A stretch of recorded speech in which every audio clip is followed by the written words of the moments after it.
Dans les années 60, le tube The Cheater, en français le tricheur, devint la chanson phare de Walter Scott, le chanteur du groupe Bob Cuban et les In-Men.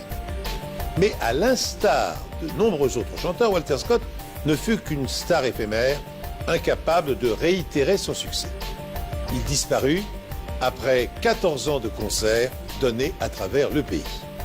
Nombreux furent ceux alors qui considérèrent comme un présage les paroles de sa chanson « Prenez garde aux tricheurs ». En 1991, une lycéenne disparaît après s'être rendue à une fête. Sa voiture est retrouvée abandonnée sur le parking d'une école près de chez elle. Le principal suspect n'a pas un mais deux alibis pour la nuit de sa disparition. Un alibi fiable annule le plus souvent une preuve à charge indirecte. Mais quand la police parvient à établir une preuve médico-légale, c'est une toute autre histoire. Bonjour, je suis heureux de vous retrouver pour ce nouvel épisode des Enquêtes Impossibles.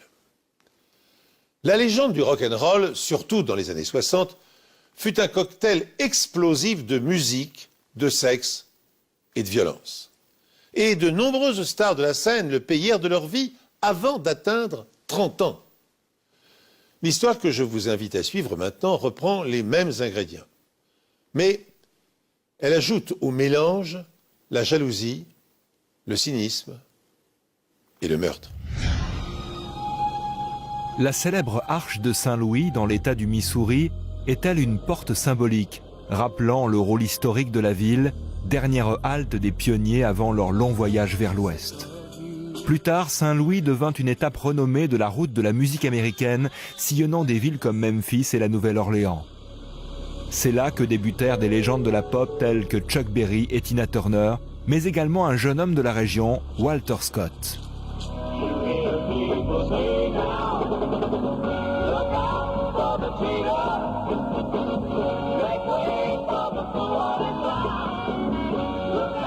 Walter Scott était le chanteur du groupe de rock'n'roll Bob Cuban et les In-Men. Le groupe sortit un disque en 1966 et conquit le public grâce au charisme et à la voix de Walter Scott. J'ai toujours été impressionné par sa capacité à retenir toutes ces paroles de chansons. Moi, j'en étais incapable. Il était vraiment très doué. Il aimait vraiment chanter pourtant, il adorait ça. Il chantait même dans la salle de bain. Souvent, les voisins venaient s'asseoir dans leur jardin pour écouter Wally chanter dans sa baignoire. Disons que Wally aurait pu remplir les salles de spectacle de Las Vegas. Il était très talentueux. Il m'avait épaté lors de notre dernière répétition. Il était tout simplement incroyable. Je ne m'étais pas rendu compte à quel point il était doué. La chanson phare du groupe, intitulée The Cheater, atteint même la 12e place du hit parade. Puis, avec la notoriété, vinrent les femmes. Oui, c'est vrai, c'était un homme à femme. Il était bel homme, et à l'époque, beaucoup de femmes le considéraient comme une vedette de cinéma, j'en suis sûr. Et enfin, il aimait les femmes. Pendant les années 70 et 80, Walter continua de chanter au sein de groupes divers et de se produire dans tout le pays lors de représentations uniques. Walter était absent de son domicile la majeure partie du temps. Rapidement, la vie de Walter en vint à imiter les paroles de sa chanson à succès « Prenez garde aux tricheurs ».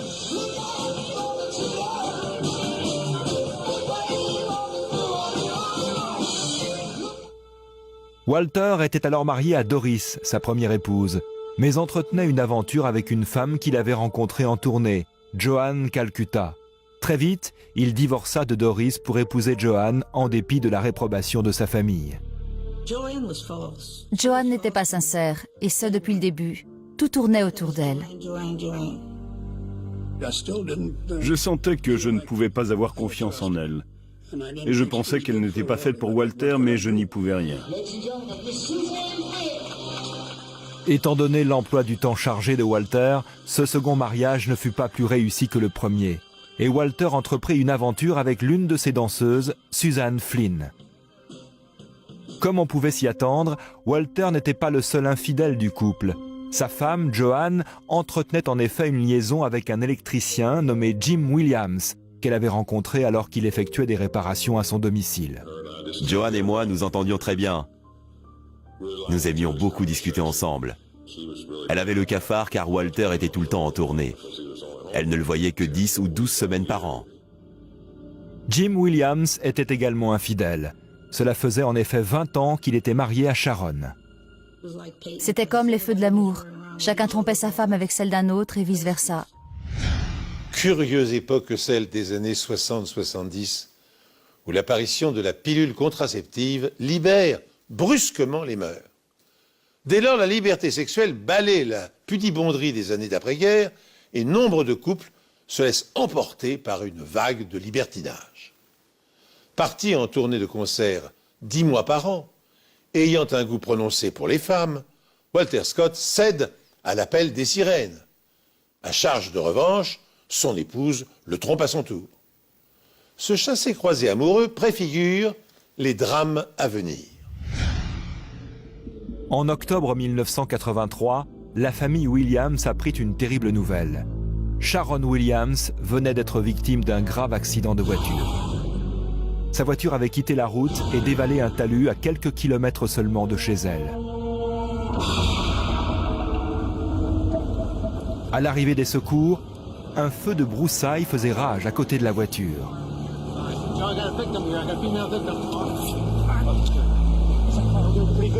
Sharon fut retrouvée sur le plancher de la voiture, inconsciente et respirant à peine.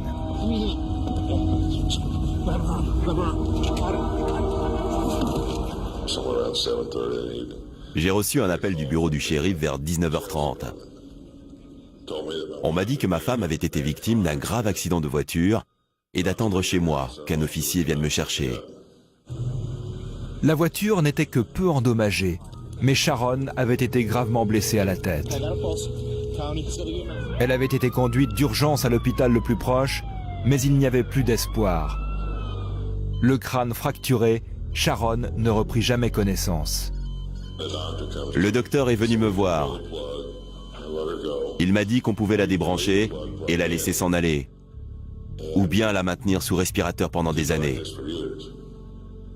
Il m'a demandé de choisir. Le lendemain, Jim Williams décida de débrancher le respirateur artificiel. Le corps ne fit pas l'objet d'une autopsie.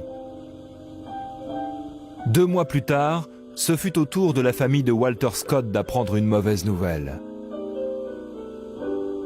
Walter venait juste de rentrer de tournée afin de passer les fêtes de Noël avec sa femme et ses enfants. Des amis de la famille dirent plus tard que Walter n'était que l'ombre de lui-même, qu'il semblait distrait. 2 jours après Noël, Joanne Scott contacta la police afin de signaler la disparition de son époux. Elle déclara que Walter était parti acheter une nouvelle batterie pour sa voiture dans un garage et n'en était jamais revenu. Selon le propriétaire du garage, Walter ne serait jamais venu. Le jour suivant, la police retrouva la voiture de Walter abandonnée sur le parking de l'aéroport de Saint-Louis. Mais le nom de Walter ne figurait sur aucune liste de passagers. Tout d'abord, le père de Walter ne s'inquiéta pas outre mesure de la disparition de son fils. Il n'était pas rare en effet que Walter quitte la ville pendant quelques jours. Je ne pensais pas qu'il y avait un problème avec Wally, mais ma femme pensait le contraire. Je lui répondais qu'il serait bientôt de retour à la maison et qu'il viendrait nous voir. Le jour suivant, les parents de Walter se rendirent chez leur fils et y firent une étonnante rencontre. Jim Williams, assis à la table de la cuisine, étudiait le contenu de la boîte à bijoux de Walter. Il semblait estimer la valeur des biens de Walter. 2 des armes à feu de Walter étaient posées sur le bord de la table, mais il manquait l'une d'entre elles, un pistolet calibre 22. Ce sont les armes de Walter? Oui. Que font-elles sur la table? Je les regardais, c'est tout. La police apprit que la voiture de Jim avait été garée toute la nuit devant la maison de Joanne. Cette dernière insista sur le fait que Jim avait dormi sur le canapé. 24 heures seulement après avoir signalé la disparition de Walter, Joan contacta le manager de son époux afin d'annuler ses représentations pour les 9 semaines suivantes. 2 jours plus tard, Jim Williams et Joan Scott partirent pour la Pennsylvanie où ils passèrent en revue la caravane du groupe de Walter à la recherche de tout objet personnel que le disparu aurait pu laisser derrière lui. Ils y partagèrent une chambre de motel. Nous avons partagé une chambre. Nous avons dormi dans des lits séparés. Elle ne s'est jamais déshabillée et pour ma part, j'ai retiré ma chemise, mais je portais un t-shirt en dessous. Les recherches continuèrent durant le printemps et l'été. Ni la famille, ni les amis musiciens du disparu ne reçurent de nouvelles. Toutes les pistes semblaient épuisées. Je doutais vraiment qu'on le retrouve un jour. Je gardais espoir. Je pensais que Wally avait tout simplement filé. Je ne me doutais pas un instant que quelque chose lui était arrivé. Le chanteur Walter Scott, qui se prévalait d'un unique succès discographique, s'est volatilisé depuis plusieurs mois. Détail pour le moins surprenant, quelques jours après sa disparition, son épouse et son amant, Jim Williams, expertisent des bijoux qu'il a laissés derrière lui, fouillent sa caravane à la recherche d'objets de valeur et annulent la totalité de ses concerts. Comme si, dans leur esprit, il était évident que Scott ne reviendrait plus. Comme l'enquête policière est au point mort, la mère du chanteur consulte un médium dans l'espoir de retrouver sa trace.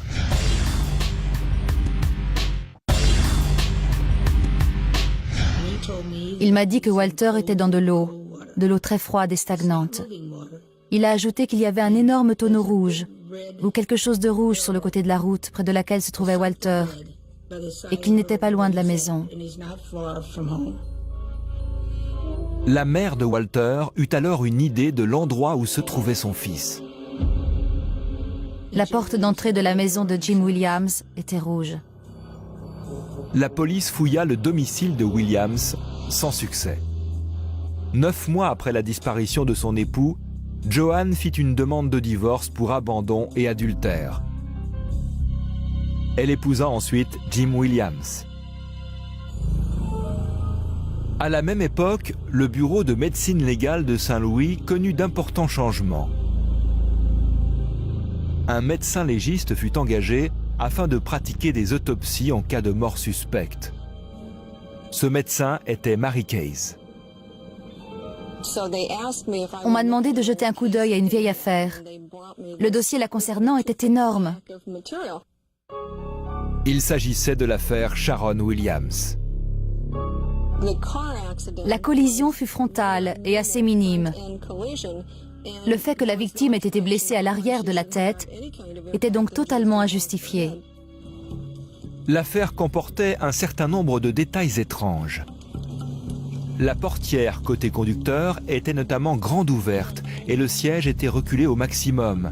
Sharon Williams n'était pourtant pas une personne de grande taille. Le tuyau d'essence n'avait pas été endommagé et pourtant un feu de broussailles s'était déclaré à proximité de la voiture. De plus, à l'hôpital, les infirmières avaient signalé qu'une forte odeur d'essence émanait du corps de Sharon. Toutes ces questions sans réponse conduirent le Dr Case à demander l'exhumation du corps de Sharon Williams en vue d'une autopsie. Les résultats de l'autopsie contredirent la thèse de l'accident. J'ai découvert que la victime avait reçu 2 coups violents à la tête, causant plusieurs lacérations verticales et de nombreuses fractures du crâne. Cela n'a pas pu être provoqué par un léger accident frontal. C'est alors que nous avons considéré sa mort comme étant un homicide. Le Dr Case établit que les blessures de la victime avaient été causées par un tuyau ou un pied de biche et non pas par l'accident. Qui avait pu déguiser la mort de Sharon en accident? Le meurtre ayant été officiellement établi, Jim Williams, l'ex-mari de la victime, devint le suspect numéro 1. La police soupçonnait également que la disparition de Walter Scott soit liée à cette affaire. Cela faisait alors 3 ans que Walter Scott avait disparu. La police apprit ensuite que Jimmy Williams, le fils de Jim Williams, avec lequel il n'avait plus aucun contact, purgeait une peine de prison en Floride pour un crime n'ayant aucun lien avec l'affaire et décida de l'interroger.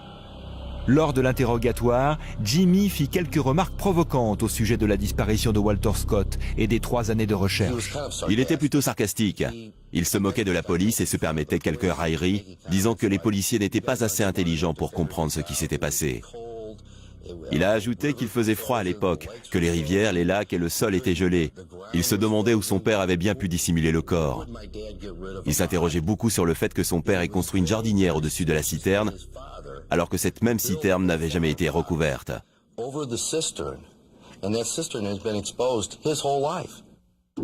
Munis d'un mandat, les policiers procédèrent à une fouille du domicile de Jim Williams au 5647 Guttermott Road.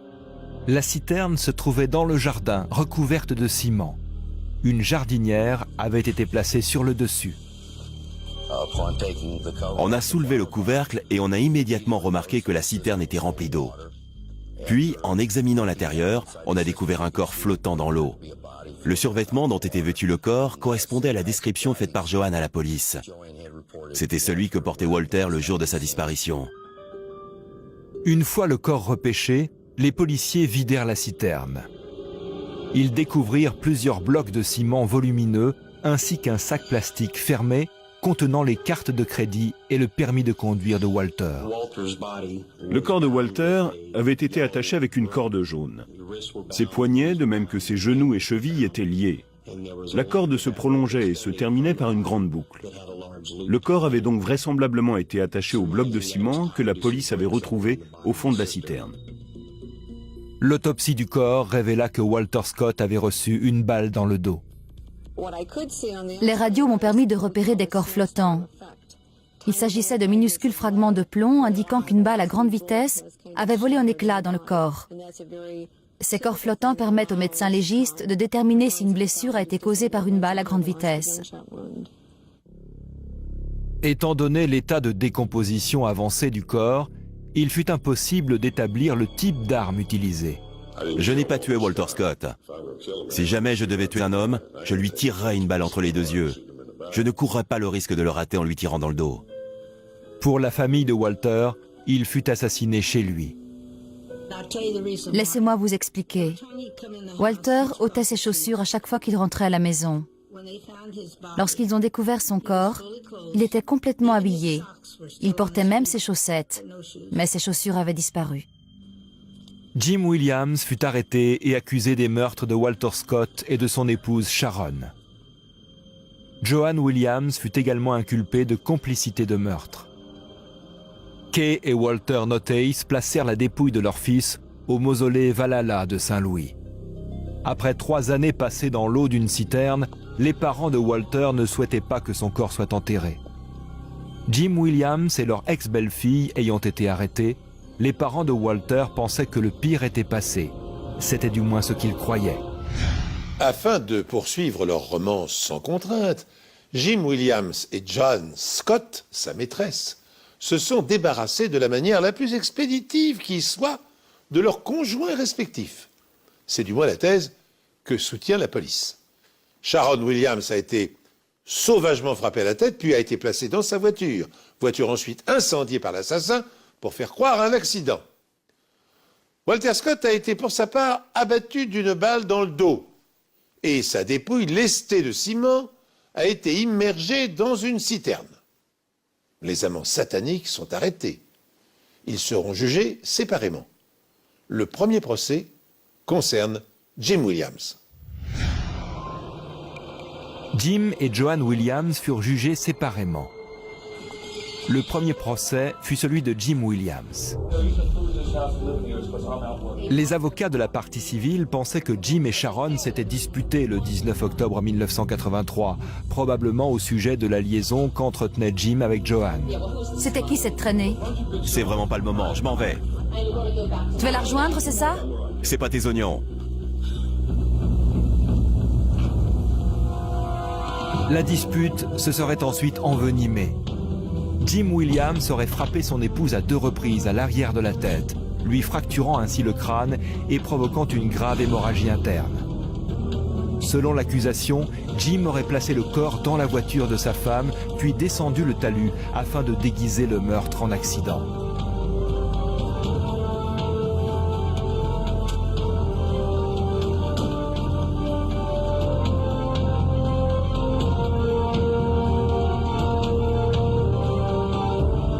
Il aurait ensuite mis le feu aux broussailles près de la voiture, puis quitté les lieux avant l'arrivée de la police.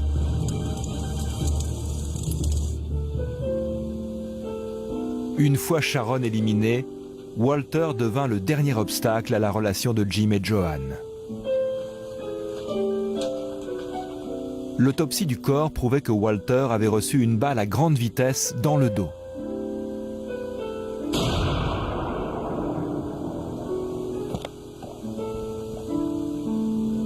Le cadavre de Walter fut ensuite dissimulé dans la citerne située sur la propriété de Jim Williams.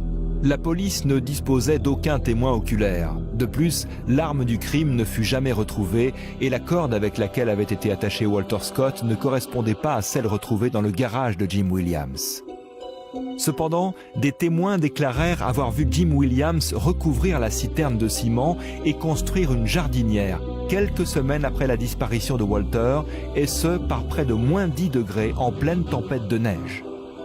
Personne ne savait comment la voiture de Walter Scott s'était retrouvée à l'aéroport, ni comment Jim Williams était rentré chez lui après l'accident de sa femme. Jim Williams clama son innocence et décida d'assurer sa propre défense. Pour la première fois, il avoua avoir vu Walter le soir de sa disparition. J'étais au garage Ken's Auto Supply et en sortant, j'ai vu Walter qui se tenait à côté d'un type plutôt costaud, manteau noir, chapeau noir, vous voyez le genre.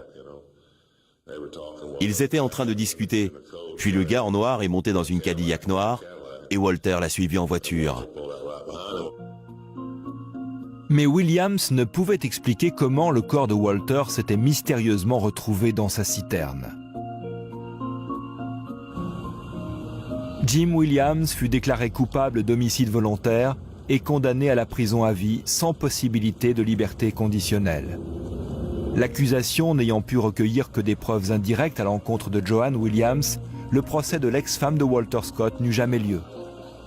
Lors de négociations, il fut conclu que les avocats de la partie civile abandonneraient les poursuites pour homicide si Joanne consentait à plaider coupable pour l'accusation d'entrave à la justice. Ma famille et moi avons pris cette décision. Joanne fut condamnée à 5 ans de prison et à 4 000 € d'amende.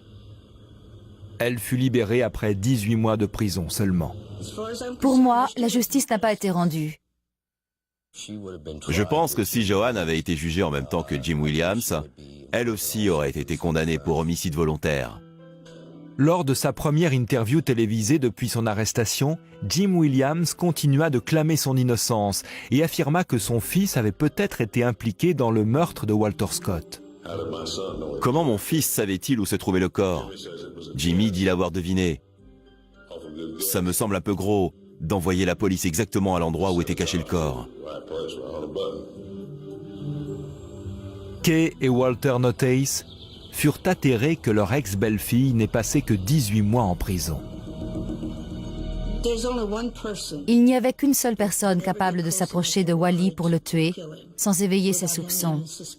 Et cette personne est Joanne. Voilà pourquoi je pense qu'elle a tué Wally. Walter Scott manque douloureusement à sa famille, à ses amis et à tous ceux qui aimaient son talent, son intelligence et son énergie. J'écoute ses disques sans arrêt. Avant, cela m'ennuyait d'entrer dans une boutique et d'entendre ses chansons. Mais plus maintenant. Ça me met du baume au cœur. La musique, c'était vraiment son affaire. Et vous savez, je ne comprends toujours pas comment il faisait pour retenir toutes ces paroles.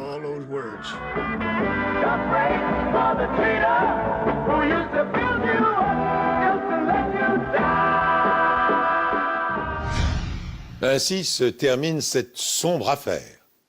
Si Jim Williams a été condamné à une peine de réclusion à perpétuité, Joanne, sa compagne, n'a purgé que 18 mois de prison car elle n'avait pas été impliquée directement dans le double homicide. Les paroles de la chanson fétiche de Walter Scott nous reviennent alors en mémoire, comme si elles avaient préfiguré les circonstances de sa fin tragique. Car The Cheater, le titre de son unique succès, signifie en français à la fois tricheur, mais aussi infidèle. Méfiez-vous du tricheur. Il vous mettra sur un piédestal pour mieux vous laisser tomber ensuite, dit la chanson. Et elle conclut, le tricheur joue tout en étant prêt à payer le prix. Walter Scott a payé au prix fort ses passades extraconjugales. Les prédateurs les plus dangereux sont ceux dont naturellement on se méfie le moins. Ils nous côtoient, nous parlent, nous frôlent, vivent dans notre entourage sans susciter la moindre peur. Et puis un jour, sans signe annonciateur, ils décident de frapper aveuglément. Un samedi soir de novembre 1991, Crystal Faye Todd, âgée de 17 ans, fut déposée sur le parking d'un centre commercial après s'être rendue à une fête. Comme Crystal n'était pas attendue à la maison avant 1 heure, elle a dit qu'elle allait acheter quelque chose à manger avant de rentrer.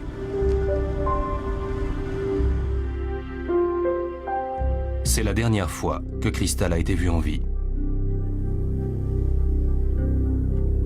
Comme elle n'était toujours pas rentrée à 1 heure du matin, sa mère appela la police. Police du comté d'Horry, que puis-je faire pour vous? Elle appela également le meilleur ami de Crystal, Ken Register, qui lui dit ne pas avoir vu Crystal de la soirée. Après avoir parlé à Ken Register, j'ai appelé l'un de mes amis qui est sorti du lit et est venu avec moi. Nous avons arpenté tout Conway à sa recherche pour voir si on pouvait trouver sa voiture quelque part. Le lendemain matin, ils trouvèrent sa voiture dans le parking d'une école à proximité. Son sac et son manteau étaient à l'intérieur. Je ne sais pas pourquoi j'ai eu ce sentiment. Quelque chose me disait qu'on la retenait prisonnière. Crystal Faye Todd, âgée de 17 ans, était en dernière année de lycée et habitait à Conway, une petite ville productrice de tabac en Caroline du Sud. J'avais 39 ans lorsqu'elle est née. C'était un miracle et je ne pouvais pas croire que je l'avais. J'étais tellement fière, et fière d'elle également. Le père de Crystal est mort quand elle était très jeune, mais c'était une enfant heureuse. Active à l'église, elle chantait dans la chorale avec un groupe de jeunes et rêvait d'aller à l'université. Elle était très vivante, avait une personnalité agréable, de l'humour. Elle était sociable et appréciait simplement passer du bon temps avec ses amis. Quelques heures seulement après la découverte de la voiture de Crystal, abandonnée sur le parking d'une école, 2 chasseurs se trouvant dans un champ éloigné remarquèrent une traînée de sang. Elle menait à un fossé, non loin de là. À cet endroit gisait le corps d'une femme, avec de nombreuses plaies dues à des coups de couteau. Elle était partiellement déshabillée. C'était brutal. Et c'est une scène que j'aurais du mal à oublier. C'était un crime de nature sexuelle. Ce n'était pas tuer pour tuer, il y avait une gratification sexuelle derrière. La victime portait à l'un de ses doigts la bague de son lycée. À l'intérieur était gravé le nom de Crystal Todd. Si seulement ça m'était arrivé à moi plutôt qu'à elle. J'ai déjà de longues années derrière moi.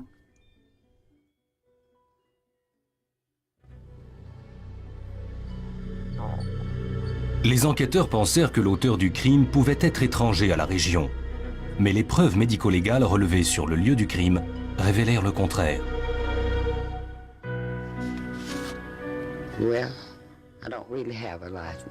Je n'ai vraiment plus de vie. Je ne fais qu'être là. Les jours se suivent. Et je n'ai même pas envie de me lever le matin et de devoir affronter une nouvelle journée. C'est atroce. Ça ne s'améliore pas.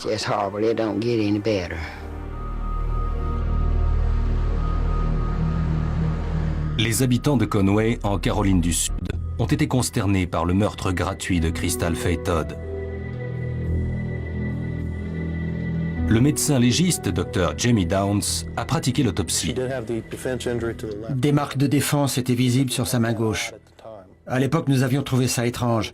Pourquoi quelqu'un se défendrait-il de la main gauche?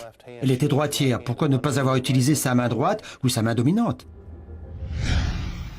Cette anomalie intrigue les policiers. Tout comme la violence de l'agression. Le médecin légiste qui procède à l'autopsie apporte un élément de réponse. L'un des coups de couteau d'une violence extrême a pénétré dans la partie gauche du crâne de la jeune fille, lui endommageant le cerveau et provoquant aussitôt une paralysie de la moitié droite de son corps. Pour autant, avec les faibles moyens physiques dont elle disposait encore, Crystal Faye Todd s'est défendue avec l'énergie du désespoir jusqu'à son dernier souffle. Qu'indique une marque de défense? Elle indique que la victime était consciente, qu'elle n'avait pas les mains ligotées et qu'elle réalisait le danger. Certains coups de couteau n'ont pas entraîné de saignement, une indication qui permet de savoir qu'ils ont été assénés après sa mort. La victime est morte. Elle ne se débat plus et pourtant, le meurtrier a encore assez de rage pour inciser et découper le corps après sa mort. Elle a reçu en tout 31 coups de couteau. Le terme que nous utilisons est surtué. C'est plus de blessures qu'il n'en faut pour tuer quelqu'un. Lorsque le docteur Downs mesura les plaies, il en conclut que l'arme du meurtrier était un couteau qui mesurait environ 9 cm, le genre de lame qui reste en place. C'était une lame à cran d'arrêt, sinon elle n'aurait pas pu pénétrer dans le crâne. Les preuves médico-légales ont confirmé qu'elle avait été agressée sexuellement, qu'elle avait été tuée d'un côté de la route et que son corps avait été abandonné de l'autre. Cela a démontré qu'il a été pris de panique et qu'il a simplement voulu se dissocier du crime. Cela m'a également prouvé qu'il n'avait probablement jamais tué auparavant et qu'il était inexpérimenté dans ce genre de crime. Dans leur recherche de suspects, les enquêteurs ont commencé par chercher dans les papiers personnels de Crystal. Sur la couverture de l'un des cahiers de cours de Crystal était inscrit le nom d'Andy Tyndall. Les amis de Crystal dirent qu'ils s'étaient rencontrés par l'intermédiaire d'une connaissance commune. Tyndall était un voleur de 31 ans qui avait été condamné et qui était recherché en Alabama pour violation de liberté conditionnelle. La police découvrit également qu'il avait un goût prononcé pour les lycéennes. Nous pensions sans aucun doute avoir trouvé notre homme. Il correspondait à ce que nous recherchions. Lors de l'autopsie, les médecins légistes procédèrent à des tests génétiques sur Crystal et découvrirent que le meurtrier était de groupe sanguin O, avec un sous-type sanguin extrêmement rare, caractérisé par l'enzyme PGM. Les initiales pour phosphoglucomitase, une enzyme qui reste fixe dans les liquides de l'organisme humain. Le groupe sanguin, le type de sécrétion et le sous-type PGM réduisaient le spectre à environ 2% de la population. Le profil ADN de l'auteur du crime était aussi très inhabituel. Nous avons découvert que son profil était en fait rare et qu'on ne le trouvait que chez une personne de race blanche sur 250 millions et chez un noir sur environ 1,5 million. À notre étonnement, cette donnée médico-légale excluait le principal suspect, Andy Tyndall.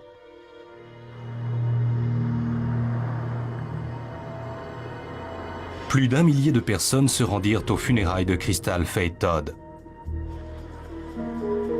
Les meilleurs amis de Crystal se chargèrent de porter le cercueil.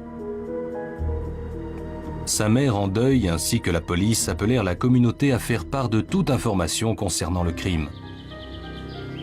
Ce sur quoi un résident de Conway déclara qu'il avait longé le parking de l'école en voiture la nuit de la disparition de Crystal et qu'il y avait vu sa voiture et un homme et une femme debout à côté. La police avait maintenant une nouvelle piste à exploiter. Un croquis fait par la police révéla que sa description des deux individus correspondait à la mère de Crystal, Bonnie, et à son petit ami. Je n'avais aucun doute, et je l'avoue aujourd'hui, l'individu dépeint par ce croquis était le petit ami de Bonnie Faye Todd. La police se demanda combien la mère de Crystal en savait sur ce meurtre. Mais lorsque davantage de questions furent posées au témoin, ce dernier admit avoir bu ce soir-là et qu'il était possible qu'il ait vu la mère de Crystal et son petit ami le dimanche matin lorsqu'ils avaient retrouvé la voiture de Crystal. J'ai trouvé ça atroce. Comment oser me soupçonner, moi qui aimais tellement ma fille? Les tests ADN ayant innocenté Andy Tyndall et la mère de Crystal ayant à son tour été lavée de tout soupçon, les enquêteurs n'ont d'autre choix que de tenter une nouvelle approche. Ils décident alors de demander à un spécialiste d'établir le profil comportemental du meurtrier. La stratégie de profilage du FBI comprend 5 étapes. Ainsi, par exemple, à partir de l'analyse de son mode opératoire, les experts définissent un portrait robot physique et psychologique du meurtrier. Quel est son âge, son sexe, son style de vie, ses croyances, son système de valeurs? Les réponses à ces questions permettent de savoir si l'assassin est méthodique ou impulsif, s'il vit dans une zone géographique proche du domicile de la victime ou s'il l'a croisé par hasard, s'il est davantage pervers sexuel que sociopathe. Tandis qu'aux États-Unis, le profiler est généralement un criminologue ayant acquis une formation en psychologie et en sciences du comportement, en France, policiers et gendarmes considèrent que le profilage fait partie de l'enquête et qu'il doit donc être conduit par l'un des leurs.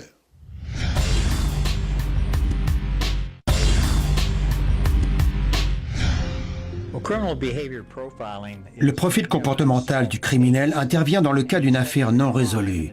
On analyse le crime et le comportement du meurtrier et on aboutit à des caractéristiques. C'est une opinion subjective. On arrive à des caractéristiques et des traits propres aux criminels non identifiés. L'âge, la race, le statut marital, les antécédents judiciaires, le niveau d'études. Le profil a révélé que le meurtrier de Crystal était un homme blanc d'environ 20 ans, qu'il était un de ses amis et qu'il habitait à environ 5 km de chez elle. Le jeune homme était en colère et il avait probablement un casier judiciaire. Il était fort physiquement, mais le profil suggérait avant tout qu'il était sûr de ne jamais être considéré comme suspect. Comme le profil suggérait que le meurtrier était un ami de Crystal, la police demanda à ses camarades de classe et à ses amis de donner volontairement un échantillon de sang pour procéder à des tests ADN. Bien que cette requête remette en cause leur liberté civile, 52 hommes acceptèrent. C'était pas vraiment... Tout était volontaire. Mais ils avaient quand même une liste de noms qu'ils appelaient au fur et à mesure. Vous savez, ils vous appelaient et vous demandaient si vous pouviez venir pour faire le test ADN et donner un échantillon de sang. Tout le monde a accepté. Et je n'ai pas entendu parler de quelqu'un qui a refusé. Incroyable. L'un des profils ADN correspondait à l'ADN de l'auteur du crime. Le donneur numéro 44. Lorsque les enquêteurs demandèrent à la mère de Crystal de nommer la personne qu'elle suspectait le moins de s'en être pris à sa fille, elle identifia le même homme. On m'a demandé en qui aviez-vous une confiance aveugle, quelqu'un avec qui elle n'était pas susceptible d'avoir une relation personnelle. J'ai répondu Ken Register. Ken Register et Crystal Todd se connaissaient depuis l'enfance. Leur relation n'avait rien de romantique, ils étaient simplement bons amis. Ils se parlaient presque tous les jours. Et c'est Ken que Madame Todd appela en premier la nuit de la disparition de Crystal. Ken avait été également l'un des porteurs du cercueil de Crystal. Lorsque la police vérifia le passé de Ken Register, elle découvrit 2 éléments troublants. D'abord, il avait un tempérament explosif. Et ensuite, il avait des antécédents criminels.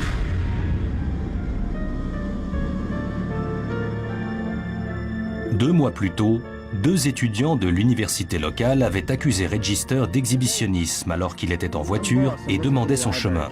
Je suis perdu, je cherche la bibliothèque, vous pouvez m'aider? Connard! Et 3 ans auparavant, Register, alors âgé de 15 ans, avait été surpris en train de passer des coups de fil obscènes durant lesquels il décrivait en détail de quelle façon il voulait l'agresser et la tuer. Il m'a dit qu'il voulait me couper en 2. Il m'a donné beaucoup d'autres descriptions imagées. Les descriptions que Register faisait du meurtre dans ses conversations téléphoniques étaient identiques au meurtre de Crystal Faye Todd. Où étiez-vous précisément la nuit de la mort de Crystal? Mais Ken Register fut abasourdi lorsqu'on lui annonça que son ADN correspondait à celui du meurtrier. Il demanda à la police pourquoi il aurait accepté de faire le test ADN s'il était le meurtrier. En examinant la voiture de Register, la police ne put établir aucun lien entre lui et le crime. Register avait aussi un alibi. Sa petite amie avait dit qu'ils étaient ensemble à une course de cartes ce soir-là. Et sa mère déclara que Ken était rentré à minuit et demi. C'était un alibi en béton armé. Ça me surprend beaucoup et c'est toujours une preuve convaincante. Je sais où j'étais ce soir-là, ici, chez moi, et je sais à quelle heure il est rentré. Le meilleur ami de Crystal Todd, Ken Register, était maintenant le principal suspect de ce crime. Son ADN correspondait à l'ADN trouvé sur le lieu du crime, mais il clamait son innocence et avait fourni 2 alibis, sa petite amie et sa mère. Ken se rendait régulièrement chez Crystal, mais Madame Todd ne savait rien de son passé criminel. Si j'avais été au courant de sa tendance à l'exhibitionnisme et des coups de téléphone menaçants, Ken Register n'aurait jamais mis les pieds chez moi. Quand j'ai appris tout ça, il était trop tard. L'ADN de Ken Register, correspondant à celui du sperme recueilli sur le cadavre de Crystal, les policiers tiennent leur coupable. À l'annonce de l'arrestation du meurtrier présumé, la population de Conway tombe des nues. Car ce garçon de 17 ans est notoirement connu pour avoir été l'ami d'enfance de la victime. Plus encore, la nuit de sa disparition, Register avait été le premier à avoir été contacté par la mère de Crystal, terrorisée à l'idée que sa fille ait pu être enlevée. Et lors des funérailles, Register n'avait pas hésité à porter jusqu'au cœur de l'église le cercueil de son ami. Avec le recul, Madame Todd se souvient que peu de temps avant sa mort, sa fille lui avait fait une confidence qui pourrait expliquer le mobile du meurtre. Et 1 semaine et demie avant sa mort, elle m'avait dit « Maman, Ken me demande constamment de sortir avec lui. » Je lui ai répondu « Il veut que tu sois sa petite amie. » Alors elle m'a dit « La seule chose qu'il veut, c'est coucher. Alors ne sors pas avec lui. » Bien Ken, reprenons ça une nouvelle fois. Durant l'interrogatoire de police, Ken Register nia toute implication dans le meurtre. Mais vers la fin de l'interrogatoire, long de 6 heures, la police lui dit que sa mère lui avait envoyé un message.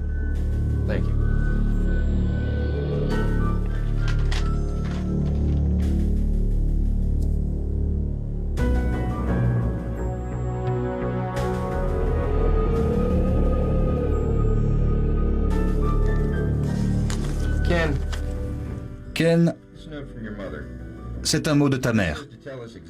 Ta mère veut que tu nous racontes exactement ce qu'il s'est passé. Sois honnête.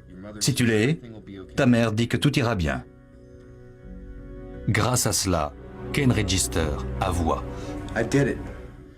C'était moi. Il dit avoir vu Crystal vers minuit à un feu de signalisation près du parking de l'école. Salut Crystal, quoi de neuf? Ça te dit d'aller faire un tour ou quelque chose comme ça? Ok, laisse-moi me garer. Ok, je te suis. D'accord. Crystal entra dans sa voiture. Ils se dirigèrent vers un endroit désert où, selon Register, Crystal consentit à faire l'amour. D'après les preuves médico-légales, elle n'était pas si consentante que cela. Sans préservatif? T'es dingue ou quoi? Oh mon Dieu! Écoute Ken, je te le dis tout de suite. Si je tombe enceinte, je dis à tout le monde que tu m'as violée.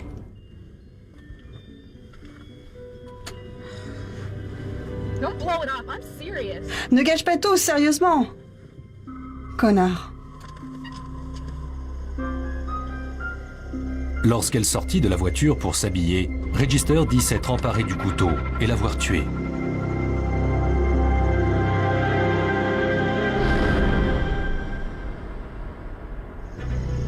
Les rapports sexuels continuèrent après sa mort. Je ne pense pas que Crystal Todd ait fait quoi que ce soit qui ait entraîné sa mort, hormis le fait d'entrer dans sa voiture avec lui. Les procureurs pensent que Register a nettoyé sa voiture peu de temps après le crime pour se débarrasser de toute preuve potentielle. Les preuves avaient été systématiquement détruites avant que nous réalisions qu'il était un suspect potentiel. Dans la maison de Register, la police trouva un étui vide, l'étui d'un couteau à cran d'arrêt.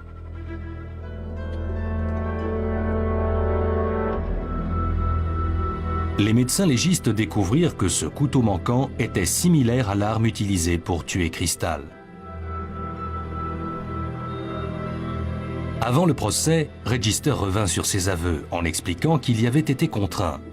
Il déclara que la police avait menti au sujet du contenu du message de sa mère. Mais mentir à un suspect lors d'un interrogatoire de police est parfaitement légal. Il ne fait aucun doute pour moi que M. Register a brutalement et vicieusement tué Crystal Faye Todd. Et je suis certain qu'il y a pris du plaisir. Il avait tout le temps nécessaire pour faire ça. Il avait énormément de temps, du temps pour faire tout ce dont il a été accusé et même d'être de retour chez lui à l'heure prévue. Pourquoi Register a-t-il accepté de donner un échantillon de sang pour le test ADN s'il était l'auteur du crime? Des rapports publiés expliquent que lorsque la police a demandé à ce qu'il procède au test ADN, Ken Register a demandé « Ça veut dire quoi ADN ?» À cette époque, les tests ADN étaient utilisés dans des affaires criminelles depuis 5 ans. Mais c'était quelque chose de nouveau pour Register puisqu'il n'avait pas été utilisé en Caroline du Sud. C'est avec son affaire qu'ils ont débuté. Ken Register a été jugé coupable de crimes, enlèvement et agression sexuelle. Il a reçu la peine maximale ainsi que 35 années d'emprisonnement. Il a été déclaré coupable. J'en suis très contente. J'en suis fière.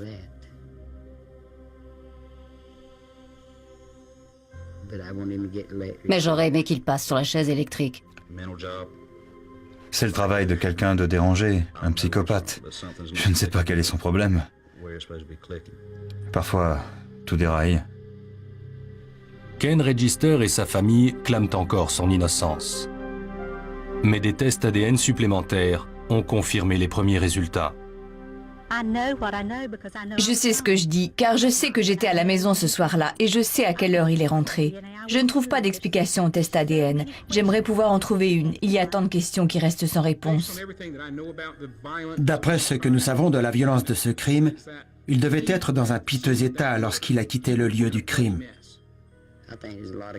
Je crois qu'on cache beaucoup de choses dans cette maison.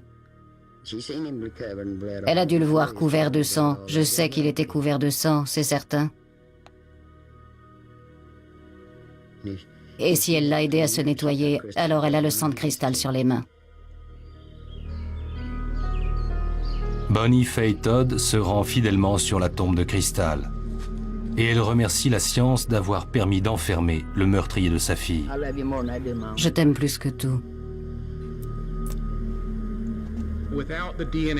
Sans l'ADN et le sang, on n'en serait pas arrivé à nos premières conclusions et l'arrestation n'aurait jamais eu lieu. En étudiant ses antécédents, les policiers furent convaincus que Ken Register présentait un profil de pervers et de sociopathe. Déjà en 1991, un mois avant le meurtre, Register avait commis un acte d'exhibitionnisme à l'encontre de 2 jeunes filles de 17 et 18 ans alors qu'il conduisait dans les rues de la ville la voiture de sa mère. Les étudiantes avaient eu la présence d'esprit de noter les numéros de la plaque d'immatriculation et de porter plainte. Register avait été arrêté pour outrage à la pudeur avant d'être relâché en payant une caution de $2000. Il était alors en attente d'un jugement. Lors du procès, Register expliqua au jury qu'après avoir fait l'amour sans protection, Crystal avait menacé de le dénoncer de viol si elle se retrouvait enceinte. À la fois furieux et paniqué, Register l'avait alors lardé de 31 coups de couteau. Ainsi prend fin cette émission. Je vous remercie de l'avoir suivi et je vous donne rendez-vous bientôt sur cette antenne pour un nouvel épisode des Enquêtes Impossibles.